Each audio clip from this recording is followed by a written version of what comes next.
अस्सलाम वालेकुम जी, अस्सलाम वालेकुम संगियो ते बेलियो। तुसां पे तकने हो पंजाबी सकाफत यूट्यूब चैनल। मैं तुहाडा अपना वीर खादम सकाफत। चंद दिन पहले जिस तरह के तुसां की पता वै काफ़ी सारे दोस्त अहबाब की बड़ा एक अफसोसनाक वाकया पेश आया साडे पिंड विच कड़ी शरीफ विच कि दो नौजवानों की बेदर्दी नाल कत्ल कर दिता गया। वो दो नौजवान कत्ल नहीं हुए, सिर्फ दो नौजवान कत्ल नहीं हुए, दो नौजवान सन। उन्होंने वालदैन दोवां ने, उन्होंने भैन भरा, उन्होंने बच्चे, उन्होंने रिश्तेदार, वो भी जिंदा जड़े जिसले किसी ने औलाद जवान बेगुनाह कत्ल हो जावे ते समझो कि वो भी जिंदा मर जाने। दोवां नौजवानों नाल दो खानदान नहीं तबाह होने बल्कि पूरी सोसाइटी जड़ी है तबाह हो। मैं ये दसो कि आया जिन्ना नौजवाना कत्ल किया वह कोई भी है, जैद है, बकर है, किसी भी आज दिन तक कोई बच सकिया वह कोई भी कत्ल। हाँ, एक अलग चीज है कि अदालतां उन्हां की बरी कर देन या साडा निजाम जिहड़ा वे उन्हां की छोड़ देवे, वो एक अलग चीज है। लेकिन पुलिस ने, कानून ने शिकंजे विच एक दफा जरूर कातिल जिहड़ा वे कत्ल कदे भी नहीं छुप सकता। कुछ अरसा पहला साडे नाल पिंड दरियाला वे उत्थे दो नौजवान कत्ल हो गए सन इसे तरह। उत्थे असें जनाजा पढ़ने वास्ते गया ते मौलवी साहब जेड़े जनाजा पढ़ा रहे सन उन्हें एक गल की ते बड़ी वो चंगी गल लगी, मैनू अजे तक याद है।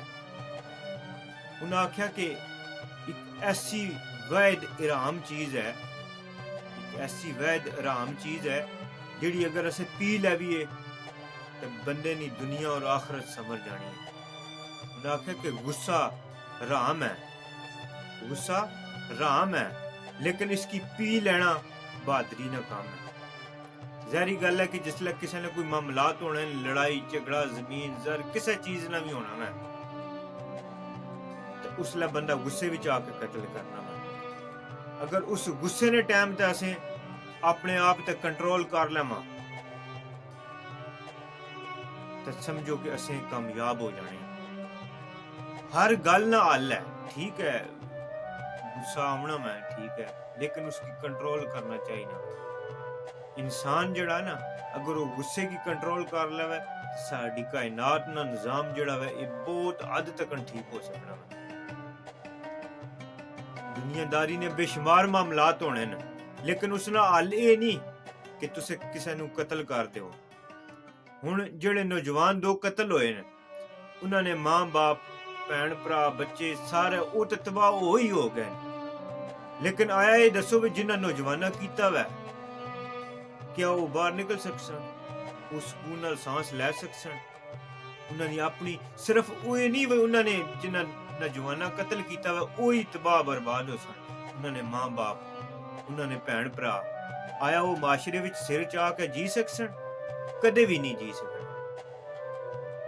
इस मारियों थोड़ा जा धम्मल नाल काम लेना चाहिए ना। मैं हर मसले ना हल है। सियाने आखने न कि टेबल पर हर गल मुक जानी है। बड़े बड़े कत्लां ने वैर जड़े न, बड़े बड़े भंडियां खराबियां हर गल ना हल जड़ा वो टेबल पर आके मुकना है। ठीक है, इस मारियों हो जानी है घरां विच, बरादरी विच, दोस्तां विच, ग्रावां विच, पिंडां विच, मुल्कां विच, सूबियां विच, जिलियां विच हर किस्म ने मामलात हो जाने। लेकिन सबरो धम्मल नाल बंदा कम लैवे ते यकीन करो कि साडा माशरा जेड़ा वे किसी हद तक साडा जिलम बड़ा बची असी, लेकिन चंद सालां तों तुसे चेक कर सकते हो पूरे मुल्क विच यही हिसाब है, हर जिले ना यही हिसाब है। लेकिन साडा जिलम थोड़ा जा इस चीज तों बचे असी, लेकिन चंद सालां विच यकीन करो कि इतने के कत्ल हो गए कि साडे कोल गिनती भी मुक जानी है। इतने के कत्ल हो गए, बर्दाश्त किसी कोल है ही कोई नहीं। बिल्कुल बर्दाश्त जिहड़ी है वो बिल्कुल खत्म हो गई है साडे कोल। किसी किस्म की साडे इंसान भी जरा जितनी बर्दाश्त नहीं। आज तो पीछे 10-15 साल टुर जाओ, यकीन करो कि बड़ी बड़ी बर्दाश्त होनी सी इंसानों में। ਅਗਰ ਬੜਾ ਬੰਦਾ ਕੁਝ ਆਖ ਵੀ ਛੋੜਨਾ ਸੀ ਨਾ ਤੇ ਛੋਟਾ ਜਿਹੜਾ ਹੋਣਾ ਸੀ ਉਹ ਬਰਦਾਸ਼ਤ ਕਰ ਲੈਣਾ ਸੀ, ਲੇਕਿਨ ਹੁਣ ਬਿਲਕੁਲ ਖਤਮ ਹੈ। ਮੇਰਾ ਇਹ ਮੈਸੇਜ ਹੈ, ਇਲਤਜਾ ਹੈ ਸਾਰਿਆਂ ਭਰਾਵਾਂ ਦਾ ਕਿ ਮੇਰੀ ਵੀਡੀਓ ਜ਼ਿਆਦਾ ਤੋਂ ਜ਼ਿਆਦਾ ਸ਼ੇਅਰ ਕਰੋ ਤਾਂ ਕਿ ਇਹ ਪੈਗਾਮ ਅੱਛਾ ਪੈਗਾਮ ਹੈ। ਮੈਂ ਇਸ ਵਿੱਚ ਕਿਸੇ ਕਿਸਮ ਦਾ ਕੋਈ ਲਾਲਚ ਨਹੀਂ, ਇੱਕ ਅੱਛਾ ਮੈਸੇਜ ਲੈ ਕੇ ਮੈਂ ਆਇਆ। ਮੇਰੇ ਦਿਲ ਵਿੱਚ ਖਿਆਲ ਆਇਆ ਕਿ ਮੈਂ ਇੱਕ ਅੱਛਾ ਮੈਸੇਜ ਦੇਵਾਂ ਤਾਂ ਕਿ ਸ਼ਾਇਦ ਮੇਰਾ ਕੋਈ ਬੰਦਾ ਲੱਖਾਂ ਵਿੱਚੋਂ ਅਗਰ ਇੱਕ ਬੰਦਾ ਵੀ ਮੇਰਾ ਮੈਸੇਜ ਸੁਣ ਲਵੇ, ਉਸ ਤੇ ਅਮਲ ਕਰ ਲਵੇ, ਤੇ ਮੈਂ ਆਖਣਾ ਕਿ ਮੇਰੀ ਜਿਹੜੀ ਹੈ ਉਹ ਫਰਜ਼ ਅਦਾ ਹੋ ਜਾਏ। ਅੱਲਾਹ ਪਾਕ ਅਸਾਂ की अमल नहीं तौफीक देवे। अल्लाह पाक सलामत रखे, असां विच इतफाक, स्वाद, प्यार, मोहब्बत कायम रखे। वीडियो पसंद आवे चंगियां बेलियां नाल शेयर कर देवे। बहुत शुक्रिया। इंशाअल्लाह फिर किसी अच्छे मैसेज नाल, अच्छी गलबात नाल तुहाडी खिदमत